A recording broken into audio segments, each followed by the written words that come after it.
આ ગુના ગામે હકીકત એવી છે કે જે ફરિયાદી છે એ જ્યારે પોતે કામે જઈ રહ્યા હોય ત્યારે રસ્તામાં એને આ ગુનાનો જે મુખ્ય આરોપી છે ઓમપ્રકાશ ઉર્ફે નનકા રામ ખદેરુ ધુરિયા કે જે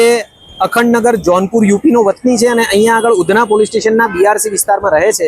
એ છેડતી કરતો હતો, પરાણે એની સાથે વાત કરવા માટે દબાણ કરતો હતો ફરિયાદીશ્રીને। આ ઉપરાંત એમનો વોટ્સઅપ નંબર મેળવી અને વોટ્સઅપ ઉપર ગમે તેવા મેસેજ કરી વાત કરવા માટે દબાણ કરતો અને ફેસબુકમાં અલગ અલગ આઈડી બનાવી અને એમની છેડતી કરતો હતો અને એની હિંમત વધી જતા અને ફરિયાદીએ કાંઈ ન કરતા એ એમના ઘરે પહોંચી ગયો અને હાથ પકડીને પણ છેડતીનો પ્રયાસ કરેલો હતો। ત્યારબાદ ફરિયાદીએ એમના પિતાને આ બાબતની જાણ કરતા આ જે આરોપી છે એના સહ આરોપીઓ આ ગુનાના રાહુલ જય નારાયણ સિંહ કે જે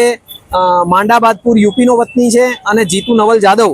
કે જે પારોળા જલગાંવ મહારાષ્ટ્રનો વતની છે એને પોતાની સાથે લઈ જઈ ફરિયાદીના પિતાના કારખાને જઈ અને એમને જો ફરિયાદ કરીશ તો જાનથી મારી નાખીશ એ પ્રકારની ધમકી આપેલી હતી।